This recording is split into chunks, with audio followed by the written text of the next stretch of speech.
जमीन से 480 फीट ऊंचे 4,500 साल पुराने इस पिरामिड के अंदर ऐसा क्या था जिसको सिर्फ देखने के लिए रिसर्चर्स ने एक रोबोटिक कैमरा पिरामिड के अंदर भेजा। एक जगह पर आकर रोबोटिक कैमरा रुक गया क्योंकि अब उसके सामने पत्थर का एक स्लैब था। रिसर्चर्स का मानना था कि इस स्लैब के पीछे जरूर कोई ऐसा राज छुपा है जो पिछले 4,500 सालों से दफन है। ये राज इनको हर कीमत पर जानना था, इसलिए उन्होंने रोबोट के आगे एक ड्रिल मशीन लगाई जिसने उस पत्थर की स्लैब में बारीक छेद कर दिया।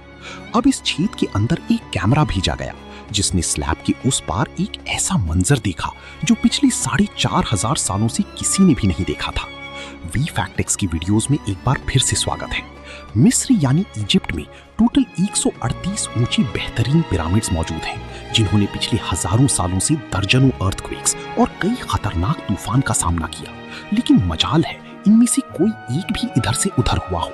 इनमें से सबसे ऊंचा और बड़ा pyramid the great pyramid of Giza कहलाता है और इस पिरामिड की बेस का एरिया 13 एकड़ है। यानी इस पिरामिड के अंदर हैरत अंगेज तौर पे एक दो नहीं बल्कि पूरी 9 फुटबॉल फील्ड्स आराम से फिट आ सकती हैं। एक एस्टिमेट के हिसाब से इस पिरामिड में टोटल 30 लाख बड़े बड़े पत्थरों का इस्तेमाल हुआ, जिनमें से कई पत्थरों का वजन 50 टन भी था। अगर इसके टोटल वजन का अंदाजा लगाया जाए तो इस पिरामिड का वजन 60 लाख टन है, जो 12 बुर्ज खलीफा के वजन के बराबर बनता है। लेकिन इतने ऊंचे और आलीशान पिरामिड्स बनाने का आखिर मकसद क्या था? हजारों साल पहले जब इंसान के पास कोई टूल्स भी मौजूद नहीं थे, तब इन पिरामिड्स की दीवारों को कैसे इंच बाय इंच लेवल किया गया? कैसे 50 टन वजनी पत्थरों को स्क्वायर शेप में काटकर बगैर क्रेन की ही 480 फीट ऊंचाई तक पहुंचाया गया? और इनको बनाने में ऐसी कौन सी इंजीनियर्स का हाथ था जिन्होंने इन पिरामिड्स को अर्थक्वेक प्रूफ के साथ साथ इनकी तमाम साइड्स को एग्जैक्टली 51.5 डिग्री के एंगल पे सेट किया? ये सब आप जान सकेंगे आज की इस वीडियो में। तो आइए शुरू करते हैं। कई सदियों से मुख्तलिफ रिसर्च टीम्स इस पिरामिड की कंस्ट्रक्शन टेक्निक जानने के लिए सर जोड़ कर बैठी थी कि आखिर इस पिरामिड की हर side exactly north, south, east और वेस्ट पे बगैर कंपास के कैसे सेट की गई होगी।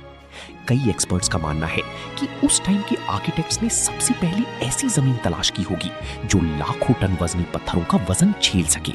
उसके बाद पोलर स्टार्स यानी वो सितारे जिनकी मदद से अर्थ के पोल्स का पता पड़ता है, उनकी मदद से पिरामिड की हर साइड को मार्क किया गया। ना कोई कंपास और ना ही कोई ऑप्टिकल इंस्ट्रूमेंट, सिर्फ इस बेसिक टेक्निक से हजारों साल पहले इस पिरामिड और ना ही बबल लेवल। एक्सपर्ट्स का मानना है कि कंस्ट्रक्शन साइट की चारों साइड्स पर खड्डा करके उसमें पानी डाला गया होगा और फिर एक साइड के पानी के लेवल से दूसरी साइड के पानी के लेवल को मैच किया गया होगा। जो जमीन का हिस्सा पानी के लेवल से मैच नहीं कर रहा होगा उसको छेनी और हथौड़ों की मदद से काटकर लेवल किया गया होगा। कई एक्सपर्ट्स का मानना है कि एंशिएंट इजिप्शियंस ने इस सिंपल टूल का भी इस्तेमाल किया होगा जिसकी दोनों साइड्स पर लकड़ियां और उसके ठीक सेंटर पे एक रस्सी से पत्थर बंधा हुआ है। अगर पत्थर जमीन से टच हो गया और उसकी रस्सी ठीक सेंटर लाइन पे आ रही होगी तो इसका मतलब है कि बीच की जमीन परफेक्टली लेवल्ड है। अब पिरामिड कंस्ट्रक्शन साइट पे डायरेक्शंस भी सेट थीं, मार्किंग्स भी हो चुकी थीं और जमीन का लेवल भी सेट था। अब बारी थी कंस्ट्रक्शन स्टार्ट करने की, जिसके लिए लाखों टन वजनी और बड़े पत्थर रिक्वायर्ड थे। लेकिन ये पत्थर काटने के लिए ना ही उनके पास ग्राइंडर थे और ना ही जैक हैमर्स। लेकिन फिर भी उन्होंने 50 टन वजनी पत्थर काटे भी और उनको स्क्वायर या रेक्टेंगल शेप भी दिया। लेकिन आखिर किसकी मदद से? जी हाँ, यही वो सिर्फ एक टूल था जिसकी मदद से पत्थरों को काटा गया। एक्सपर्ट्स का मानना है कि पिरामिड की कंस्ट्रक्शन पे इस्तेमाल होने वाली छीनी सिर्फ कॉपर से ही नहीं बनी थी, क्योंकि उनको भी ये बात मालूम थी कि कॉपर नरम होता है और पत्थर नहीं काट सकता। इसलिए इसमें एक केमिकल आर्सेनिक भी शामिल किया गया था।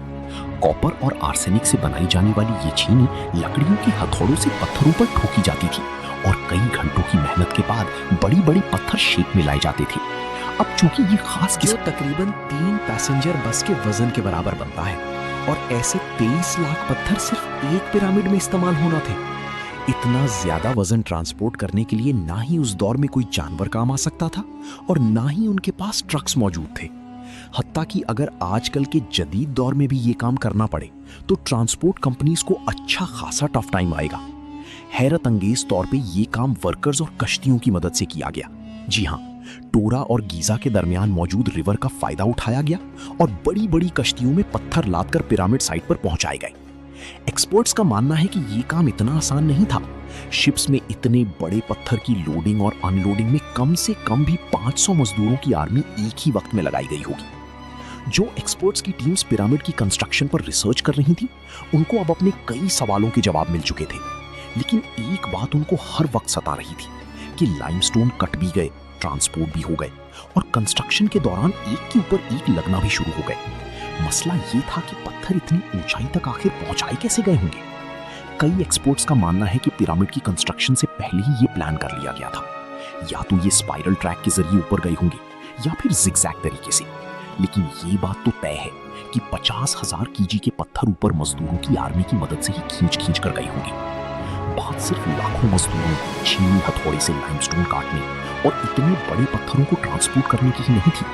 इस पिरामिड के अंदर कंपार्टमेंट्स, उनके अंदर जाने का रास्ता और कई छोटी छोटी सुरंगें भी बनाई गई थी। बाकी सब चीजें तो ठीक थी, लेकिन एक चीज एक्सपर्ट्स को